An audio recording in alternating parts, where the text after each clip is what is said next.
C'est étonnamment calme le long de la Côte d'Azur.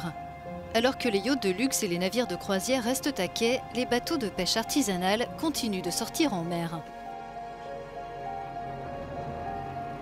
Pour les petits pêcheurs, la période d'avril à juin est la plus importante de l'année. Mais pour rester à flot, ils doivent s'adapter aux nouvelles réalités de la pandémie. Les restaurants sont un client régulier, et donc on a perdu forcément avec la fermeture des restaurants. Après, les particuliers sont toujours là. Du coup, on a dû commencer à vraiment livrer la plupart des clients. Donc le matin, on pêche, l'après-midi, on livre. Donc ça fait des grosses journées, quoi.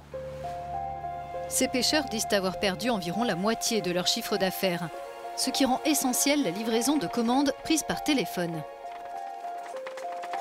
Il y a des jolis, des poissons de 700 grammes, 1 kg, on va dire, et après des plus petits, un peu de toute taille.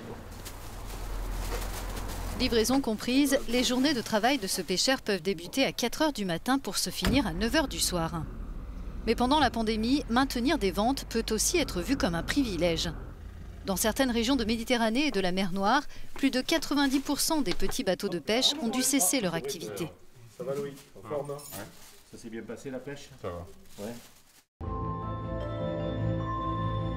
Avec la fermeture des marchés, les pêcheurs ont été autorisés à faire de la vente directe sur le port. Ceux qui ne sortent plus en mer touchent une compensation pour la perte de leurs revenus. C'est l'une des mesures d'urgence adoptées à l'échelle de l'Union européenne pour atténuer les effets de la crise. Mais certains préfèrent continuer de travailler avec les précautions nécessaires et malgré la bouée de sauvetage publique. Moi, je vous dis la vérité. Tout le mois de mars, je suis resté confiné à la maison parce que j'avais peur. Et puis à la sortie, quand j'ai vu qu'il n'y avait plus de cas sur Antibes et tout ça, ou beaucoup moins ou très peu, j'ai repris la mer. Et j'essaye d'avoir le moins de contact possible. C'est-à-dire moi je vais à la mer, je pêche du poisson et mon collègue il vend le poisson sur place. Il y a eu des subventions proposées pour ceux qui ont perdu du chiffre d'affaires et tout. Au mois de mars, moi je l'ai demandé, elle m'a été accordée. Après ils ont renouvelé pour avril, je ne la demanderai pas parce que même si je n'ai pas fait mon chiffre, quelque chose on gagne. Donc ceux qui ne gagnent rien, il faut les respecter. Ici à Antibes et ailleurs sur les côtes européennes, de nombreux pêcheurs font de leur mieux pour poursuivre leur activité, mais la fermeture des marchés aux poissons et des restaurants de fruits de mer, l'interruption des chaînes d'approvisionnement et l'immobilisation au port de nombreux grands navires mettent en péril des milliers d'emplois. Que fait l'Union européenne pour maintenir le secteur à flot? En duplex depuis Bruxelles, nous sommes avec le commissaire européen en charge de l'environnement, des océans et de la pêche. Monsieur le commissaire, merci. Merci à vous.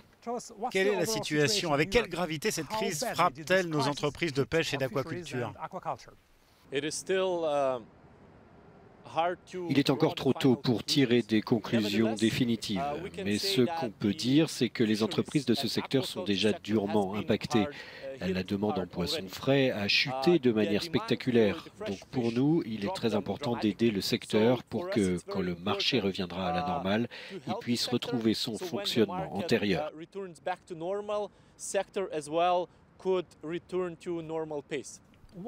Quelles sont les principales mesures prises par l'Union jusqu'à présent? Tout d'abord, il y a bien sûr les cessations temporaires d'activité. Comme le marché du poisson frais a baissé de manière significative, il est clair que certains navires n'ont pas pu continuer leur activité. C'est pour cela que des pêcheurs, hommes ou femmes, ont été forcés de rester au port. Eh bien, la Commission va financer à hauteur de 75% la compensation pour cessation temporaire d'activité. Deuxièmement, il y a encore des bateaux de pêche et des fermes aquacoles qui travaillent et qui se retrouvent avec leurs poissons sur les bras. Donc il faut qu'ils puissent les mettre quelque part. Le soutien au stockage est la deuxième mesure qui les aide à attendre une période plus propice pour vendre leurs produits et ensuite les écouler quand le marché sera revenu à la normale. Troisièmement, le plafond de l'aide d'État a été porté à 120 000 €. Les États membres peuvent réagir avec rapidité et force et aider les pêcheurs et aquaculteurs en leur accordant directement des financements.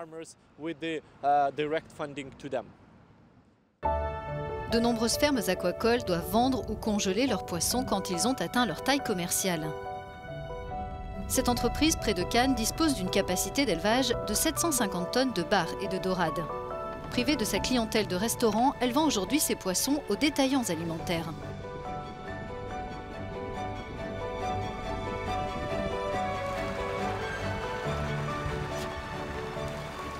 arrête de grossir le stock en attendant que les marchés qui nous intéressent reviennent. Donc diminuer un petit peu la productivité de la ferme pour assurer le maintien de nos densités maximales, ne pas dépasser les niveaux qu'on s'est imposés dans nos cahiers des charges. Alors par contre, très clairement, il y a un impact économique, puisque si on diminue la productivité, on perd de l'argent. On peut maintenir du stock, mais on ne peut pas en maintenir trop longtemps.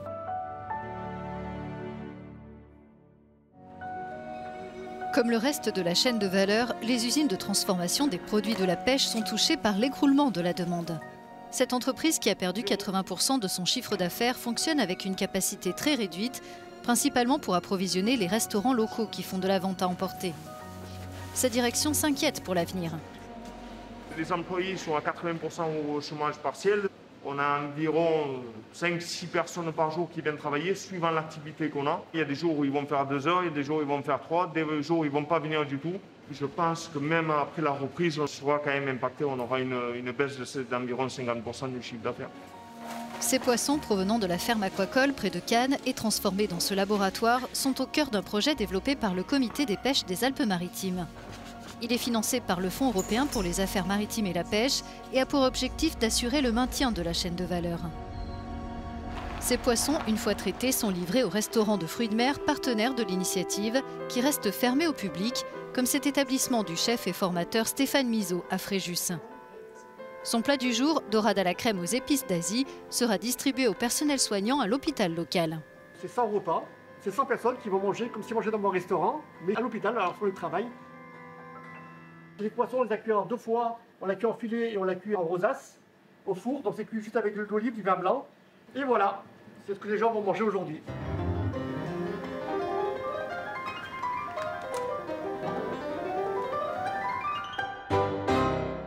Un élan de solidarité qui s'est mis en place avec vraiment un vrai soutien, ça je tiens à le dire, des pêcheurs, de l'Europe, voilà, toutes ces sociétés qui financent finalement ce que l'on peut utiliser. Et le plaisir de recuisiner, le plaisir de rouvrir ses cuisines, le plaisir de retravailler et de se sentir utile. Voilà, ça c'est important.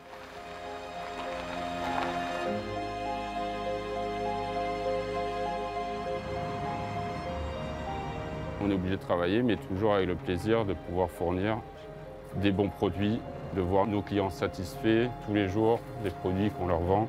C'est surtout ça la motivation.